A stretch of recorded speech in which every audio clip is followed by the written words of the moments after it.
Some analysis of the Democratic debate in Pennsylvania last night. Joining me this morning is Bruce Wallin, a political science professor at Northeastern University. Good morning, Bruce. Good morning, Leslie. Nice to see you. So what do you think? Who won? I think Howie Mandel and Let's Make a Deal may have won, or the Red Sox-Yankee game.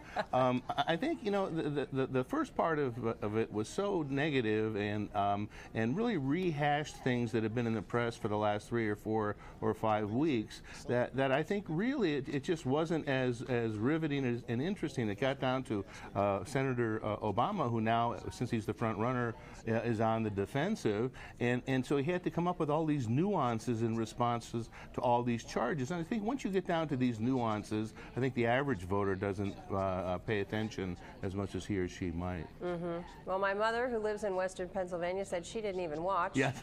She's had enough of it, and she's born and raised a Democrat in her 80s, and I was surprised, but she said, I've heard enough. I'd be interested in seeing the Nielsen ratings. Yeah. Well, both of them in new polls, their unfavorability ratings are both down. Is that the impact of too much campaigning and too long of a season here without a candidate?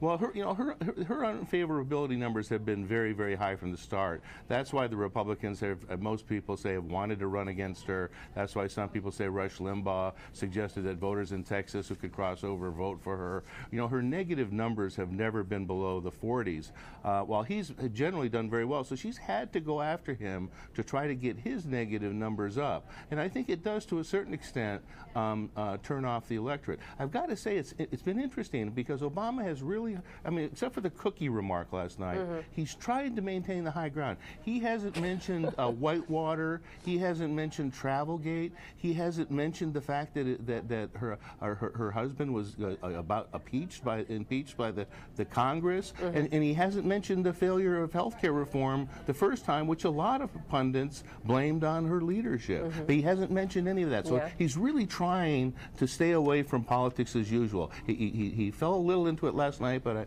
I think that's the way his campaign's being run. And very quickly, Bruce, Clinton conceded that Obama could beat McCain in November. Would that be an interesting matchup, do you think? It'd be fascinating because it would tell us a lot, again, about negative campaign versus not. And I don't think John McCain will run a negative campaign, but the independent 527s, those groups that ran the Swift boat ads against Kerry, it'll be interesting to see if the public buys into the kinds of negative things that they put out there versus the real issues. We've got some just huge issues facing us, and so I think it'll be interesting to see if the public has changed at all. Bruce Wallin, Northeastern University, thanks so much for being here. Thank you, Leslie.